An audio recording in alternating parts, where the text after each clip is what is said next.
Alors, Monaco. On voulait en parler ce soir de Monaco parce qu'on ne le fait pas assez, je pense. Peut-être aussi parce qu'on s'est habitué à être déçu par l'ASM. Je rappelle quand même, ça passe presque inaperçu, 4 saisons sans Ligue des Champions.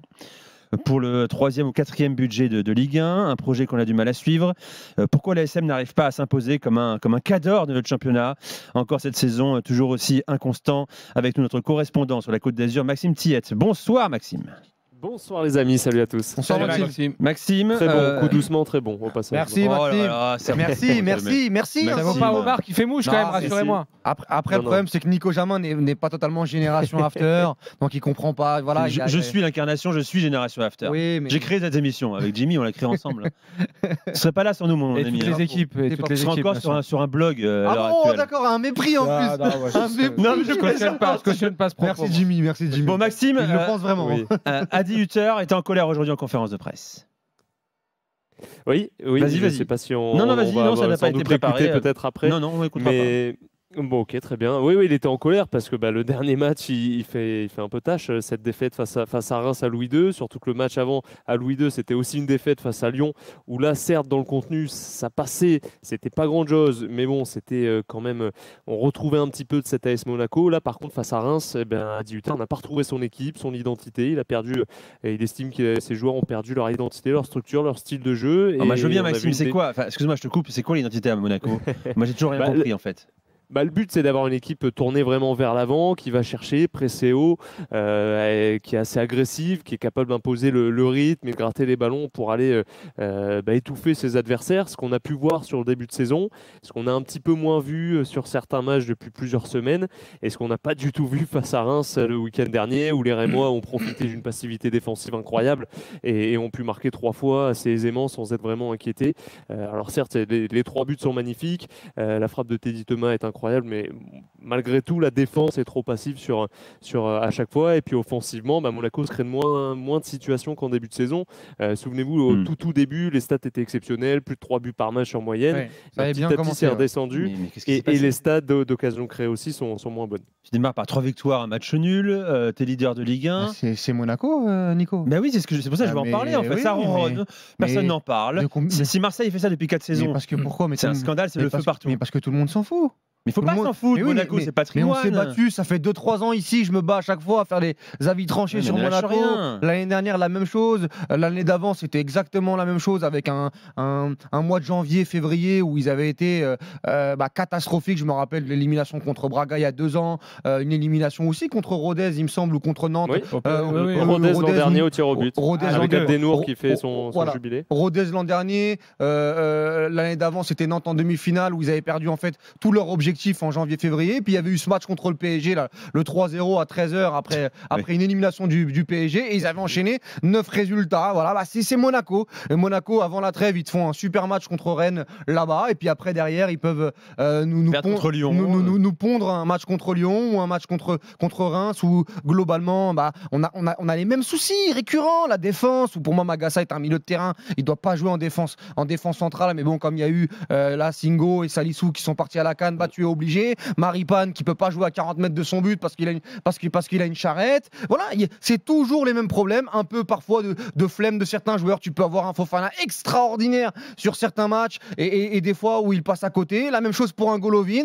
Voilà, c'est Monaco. C'est comme ça. C'est l'ASM. On va voir ce qui va se passer sur les prochaines semaines parce qu'il y a des rendez-vous clés. Tu vas au Vélodrome, tu joues le PSG, tu vas à Nice et on fera des billes. On fera une revanche à Rodez. La Coupe de France doit être un objectif pour Monaco. Oui, parce qu'attention, il ne faut pas oublier, la Coupe de France, tu mènes très rapidement contre Lens, mais la deuxième mi-temps, heureusement que Lens est très, très maladroit devant le but, et tu as une séance de tir au but complètement folle. Donc on fera les bilans de Monaco, malheureusement, dans un mois et demi, parce que c'est une équipe qui est versatile, c'est une équipe qui est très, très dure à lire.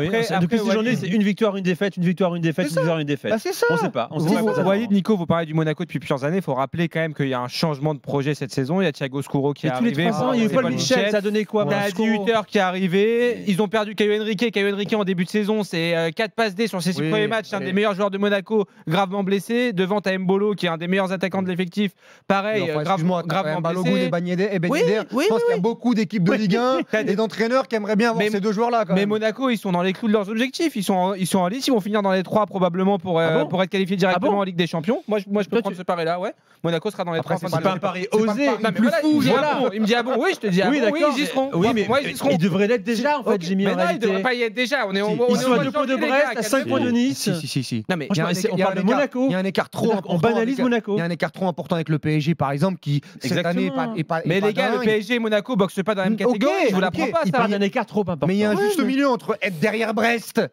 J'ai beaucoup de respect pour Brest et pour leur travail et essayer d'être deuxième derrière le Paris Saint-Germain. Je t'ai pas demandé d'être champion, mais avec l'équipe qu'ils ont normalement, on parle quand même de joueurs. Balogun, il est sur le banc. Un Minamino est encore sur le banc. Bon, là, il est parti il est en Coupe d'Asie. Mais voilà, tu vois le banc quand tout le monde est là à Monaco. Je suis désolé, t'as le deuxième meilleur effectif de Ligue 1. Maxime, tu voulais réagir? Ouais, bah justement, sur ce deuxième meilleur effectif de Ligue 1, très vite aussi, on a parlé de beaux jeux, de principal concurrent au PSG, ainsi de suite. Sauf que ça s'est pas matérialisé de la saison, où c'est surtout Nice qui a gardé cette deuxième place et où Monaco, certes, on a vu des choses. On s'est dit c'est l'équipe qui peut aller titiller Paris, mais au final, ils sont 4e, ils sont derrière Nice, ils sont derrière Brest. Il y a Lille qui est pas loin derrière, il y a Reims, il y a Marseille qui peut revenir.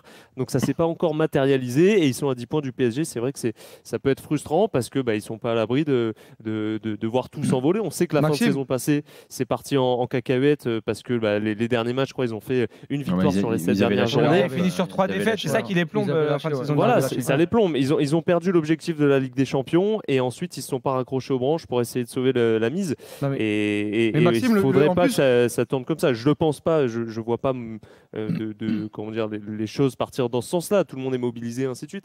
Mais ce serait quand même frustrant. Moi, je serais pas surpris de voir Monaco faire 5e de Ligue 1 aussi. Non, quand même pas. Mais cette année, ils n'ont pas d'excuses. Ils n'ont pas de Ligue des Champions. Ils n'ont pas de Ligue Europa. Ils sont face à des concurrents comme Marseille, comme Lens, comme Lille, qui sont encore impliqués aujourd'hui dans des hivers européens avec l'effectif qu'ils ont. Et puis, en plus, par rapport au débat précédent avec Jimmy, je rappelle que cette émission qui se lance, Génération After, on faisait des débats après 8 ou 9 journées cette saison. Est-ce que c'est l'équipe qui va titiller le Paris Saint-Germain? Et le producteur de l'émission, le rédacteur en chef de l'émission, c'était Roland Courbis. Donc, à un moment donné, quand on voit qu'aujourd'hui, ils sont 4e derrière Brest, on a le droit d'être quand même globalement déçus. Mais justement, là où on peut en vouloir à 18h, c'est qui c'était flamboyant en début de saison, ça jouait beaucoup, etc. Tu t'es dit, il y a un vent de fraîcheur à Monaco, il y a un entraîneur qui apporte autre chose. Et puis finalement, c'est retombé. C'est surtout là-dessus, au-delà des résultats bruts, c'est dans la façon de jouer où Monaco était très spectaculaire. Ils le sont beaucoup moins. Dans un instant.